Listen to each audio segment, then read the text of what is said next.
Assalamualaikum warahmatullahi wabarakatuh. Selamat siang, perkenalkan saya Agung Iranda, dosen psikologi, jurusan psikologi Fakultas Kedokteran dan Ilmu Kesehatan Universitas Jambi.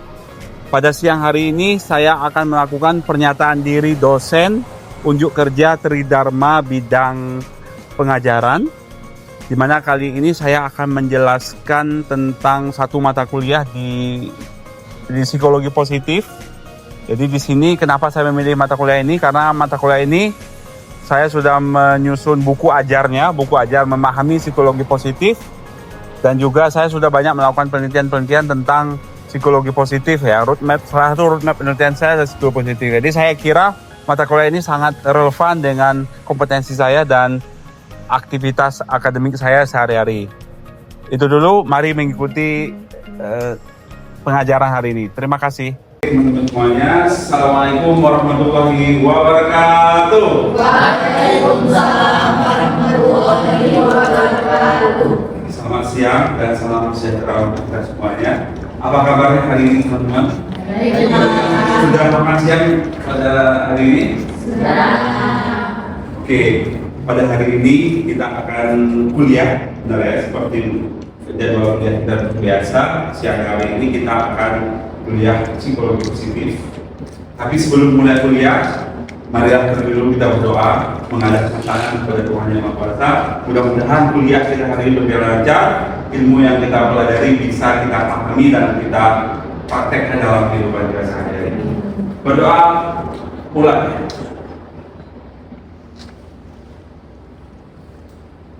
Berdoa selesai. Sebelum kita kuliah, saya mau absen dulu. Siapa hari ini yang nggak hadir, siapa aja ya? Hadir semua ya? Oke, kalau hadir semua,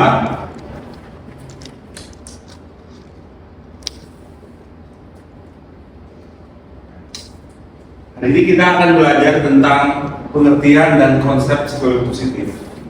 Ini adalah pertemuan kedua dari pengantar dan kontrak kuliah kita tentang psikologi positif kemarin. Sebelumnya saya mau bertanya dulu ya, apa yang teman-teman pahami tentang psikologi positif setelah saya menjelaskan pengantar psikologi positif dan kontrak kuliah kalian? Apa yang kalian pahami tentang psikologi positif? Ada yang menjawab? Silakan Pak Zah. Jadi kalau yang saya dapatkan dari teman sebelumnya itu terkait psikologi positif, kalau psikologi pada umumnya kan itu berfokus pada defisit manusia, jadi kayak kekurangan yang ada di manusia, yang gangguan dan hal lainnya.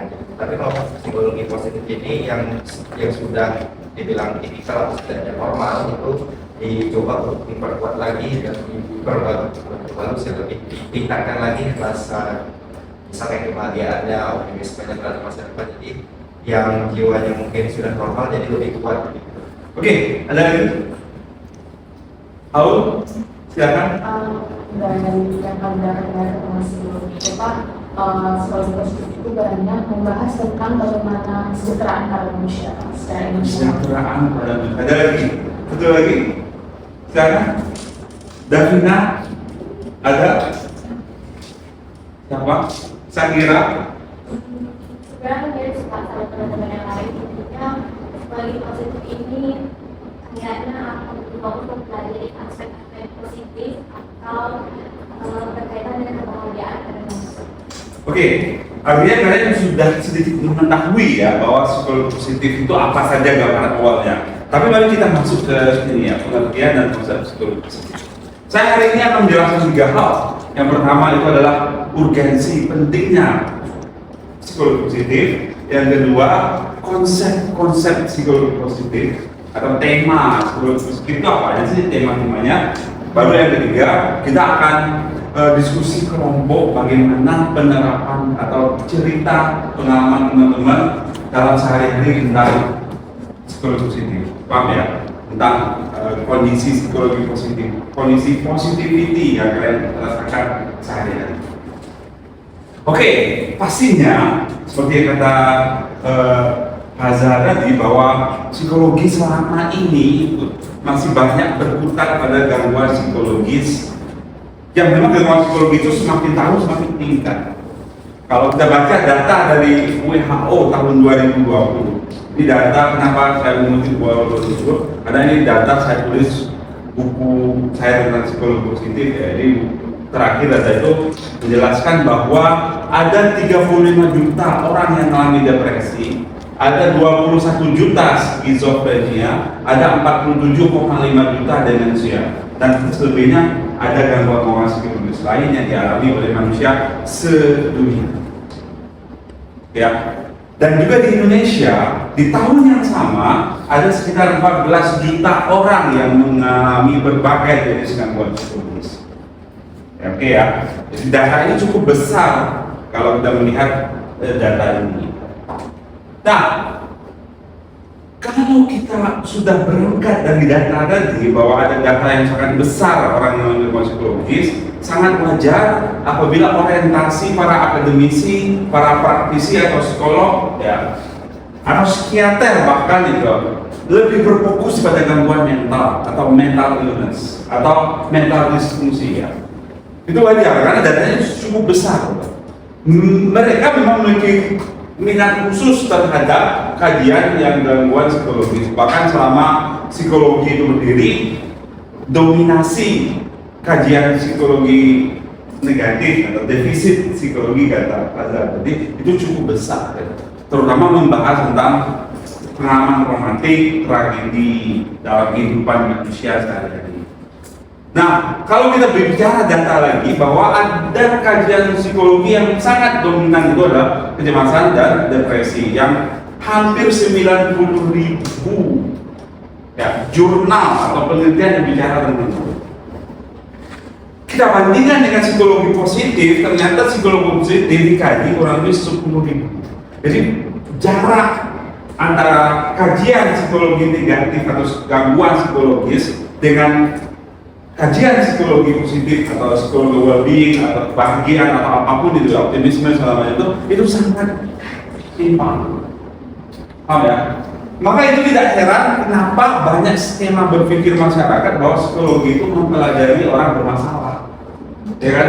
Psikologi mempelajari orang, kalau bahasa Jawa orang gilo gitu. Katanya, oh ngapain masuk psikologi mau mengurus orang gilo? Padahal kan sebenarnya psikologi positif tidak seperti itu. Psikologi tidak seperti itu. Ada juga positifnya yang kita bahas tentang manusia. Paham ya seperti ya? Nah, data ini juga sekaligus menunjukkan satu sisi gelap mentalitas manusia. Ya, sisi gelap dari mentalitas manusia.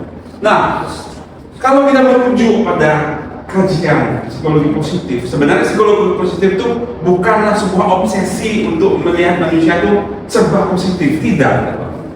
Justru yang ingin kita lihat ada satu keseimbangan dalam diri manusia.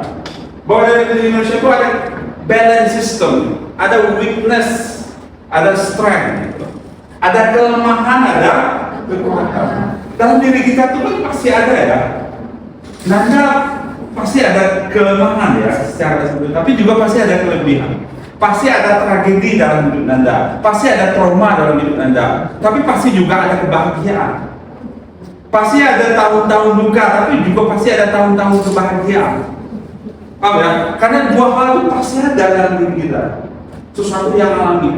Itu bahkan disampaikan oleh para pemikir dulu, oleh para filsuf, oleh para mikir baik dari barat atau dari timur. Ada yin dan yang. Itu kan sebuah bentuk dari satu keseimbangan dalam melihat manusia. Nah, kedua hal ini harus saling kita pahami dengan baik. Nah, psikologi positif itu hadir untuk menjadi penyeimbang dari kajian dominasi psikologi negatif atau gangguan psikologis itu. Saya kasih contoh ya. Kenapa mengatasi masalah dengan gangguan psikologis itu sangat penting agar kita bisa melatih diri untuk punya positivity atau good life. Misalnya gini, seorang psikolog mengatasi kecemasan dan depresi ringan dengan sebuah terapi klinis seperti itu.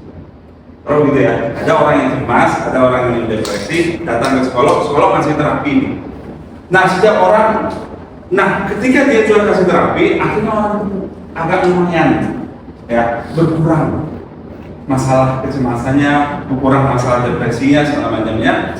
Tetapi setiap orang itu, ya, kalau benar-benar ingin berubah lebih baik, ya, agar dia memerlukan usaha, memerlukan kebiasaan untuk bisa lebih positif. Paham ya? Jadi setiap apa artinya sebuah praktek psikologi terhadap klien yang cemas dan depresi di atas, apabila setelah dia sembuh mereka hanya diam dan pasif, dan jika mereka tidak melakukan usaha untuk melakukan perbaikan diri, maka bisa saja gejala cemas dan depresi itu datang lagi pada dia. Nah, ketika individu memutuskan untuk berubah, ketika individu memutuskan untuk sembuh, itu artinya mereka harus melatih diri untuk mengisinya dengan kebaikan, mengisinya dengan emosi positif, mengisinya dengan orang-orang yang memungkinkan dia bisa tumbuh lebih baik ke depannya. Paham ya? Ini sama kayak orang tobat, sudah tobat, kalau nggak berbuat yang baik, ya apa artinya gitu? Ya apa artinya tobat kita? Gitu? Ya kan?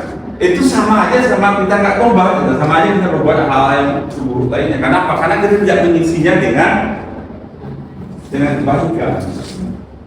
Ya, paham ya? Kebaikan yang kita isi itu adalah cara kita untuk balance dengan potensi keburukan yang ada di diri kita. Nah, psikologi positif juga hadir sebagai cara kita untuk memahami, melatih, dan menumbuhkan virtue and strength.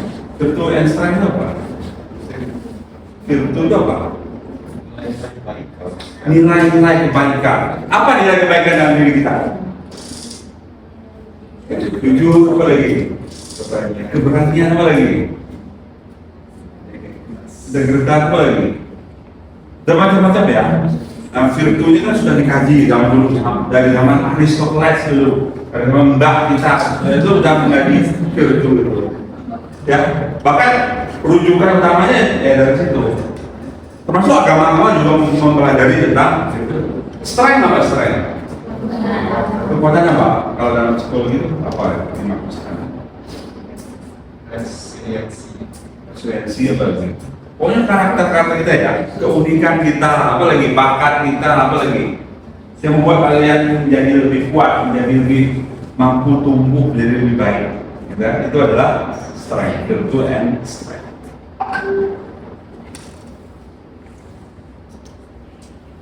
Oke.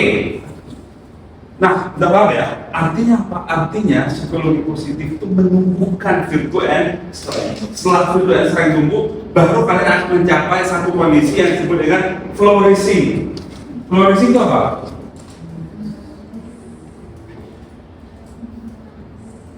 Tumbuh optimal ya kalau masalah ya. Tumbuh optimal.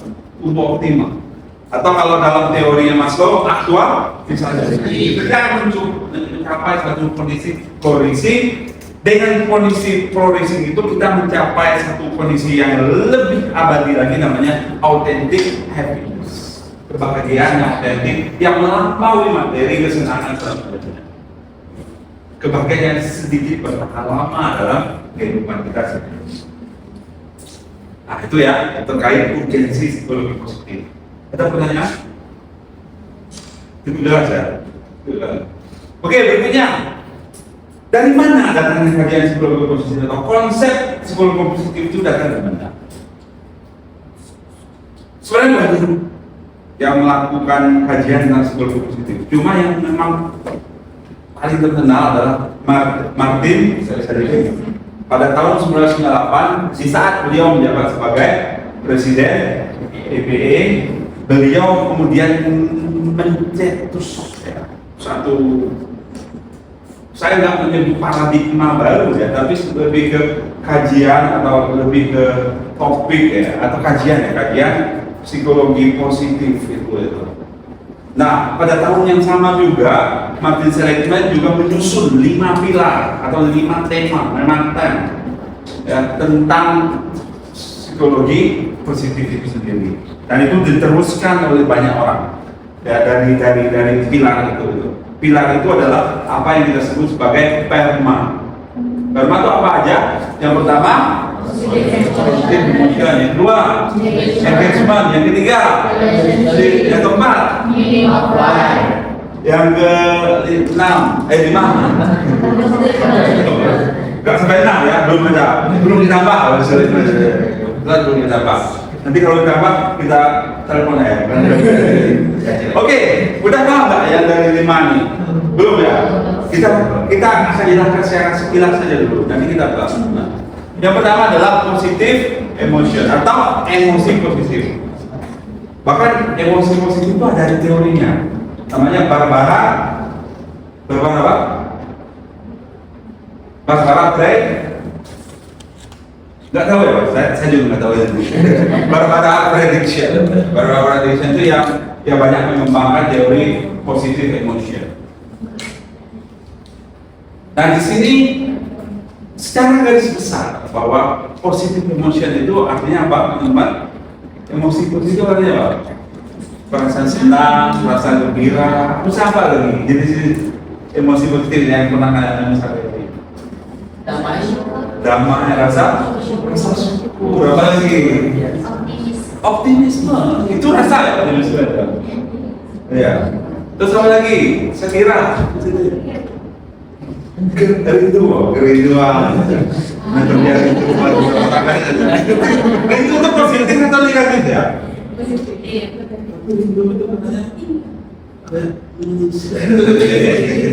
Oke, itu adalah positive emotion. Berikutnya adalah engagement. Engagement itu apa teman-teman? Engagement itu perasaan menyatu ya, perasaan menyatu dan lekat dengan aktivitas kita sehari-hari. Kita merasa flow dalam hidup kita sehari-hari.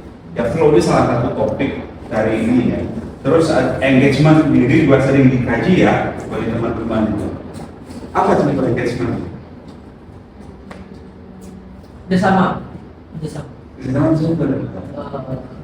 Kita ada kerja sesuatu itu kita lebih suka itu untuk yang apa ya, saling berbaur, saling ada timnya lah gitu, tidak sendiri. Yang lain ada ada novel dari pagi sampai sore ya.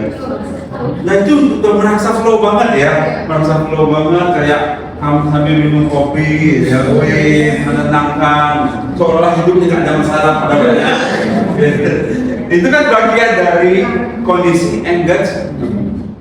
Misalnya seorang dosen ngajar dari pagi nggak merasa capek ngajarnya, berarti dia udah merasa flow aja, ada energi minimal aja dia ngerjain. Padahal bagi orang itu berat banget menjelaskan itu, tapi bagi dia karena dia udah merasa engagement dengan perasaan bersama.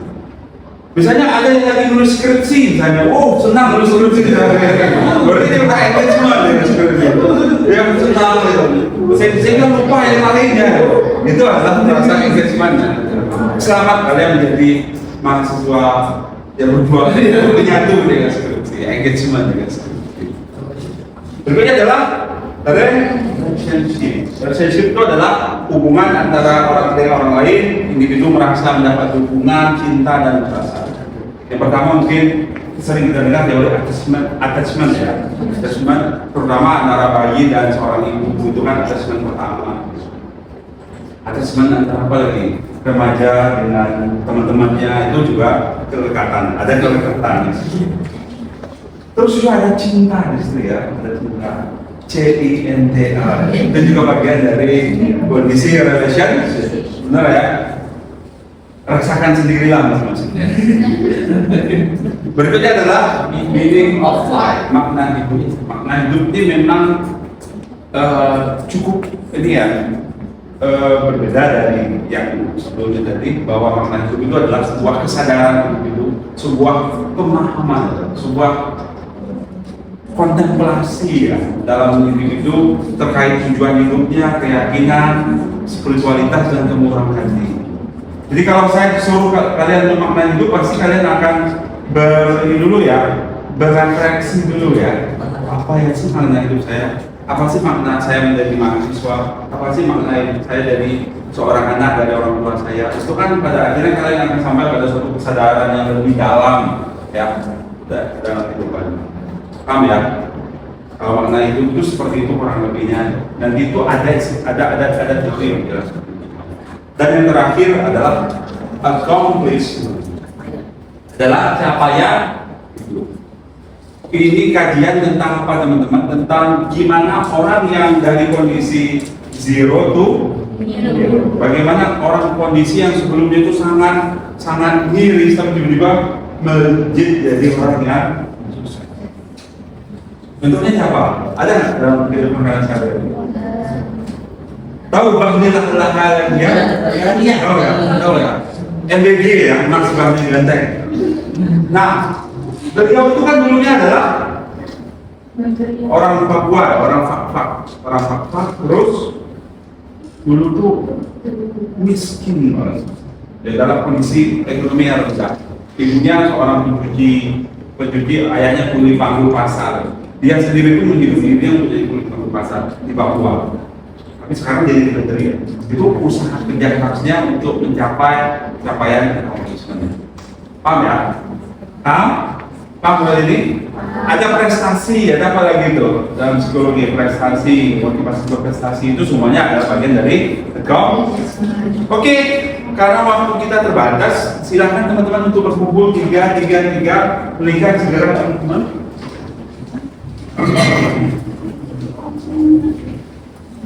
Oke, nanti tolong kalian bercerita secara singkat aja ya, 1 atau 2 menit masing-masing orang.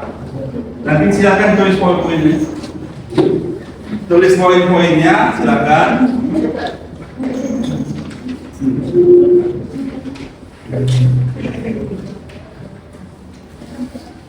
Jadi cerita pengalaman kalian sehari-hari ya. Boleh momennya apa?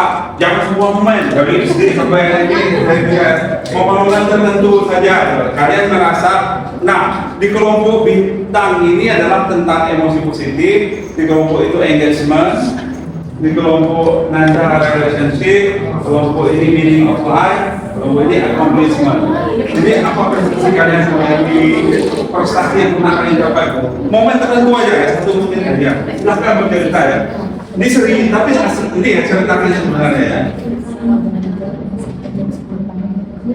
Nah, mungkin silahkan dimulai bercerita, tulis namanya situ ya. Siapa, Azhar, apa, poin-poinnya yang dicatat poin-poinnya saja. Oke, waktu 3 menit. Semenit ya. Dimulai dari sekarang, poinnya aja. Nyatanya nggak terlalu seperti ceritanya. Nyatanya harus cerita. Silahkan bercerita dulu satu-satu ya. Tentang contoh relationship, apa contoh memaknai hidup seperti apa. Tapi bercerita kehidupan kalian ya, bukan menjelaskan apa itu emosi ya. Oh, hari ini saya pernah merasakan sangat bahagia ketika ibu saya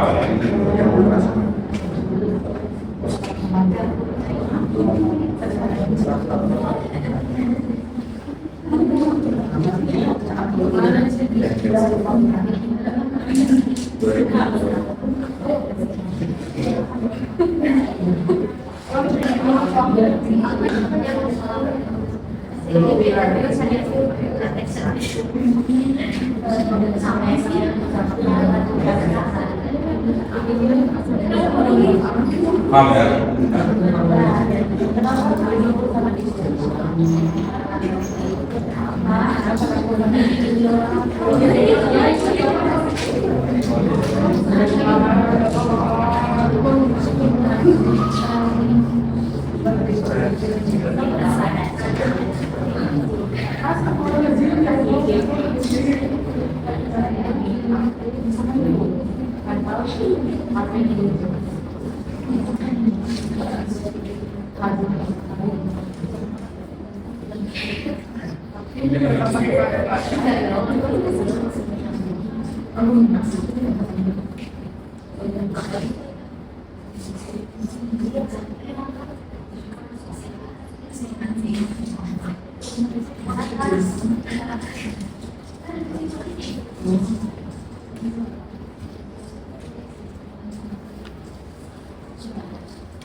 Oke, cukup ya teman-teman.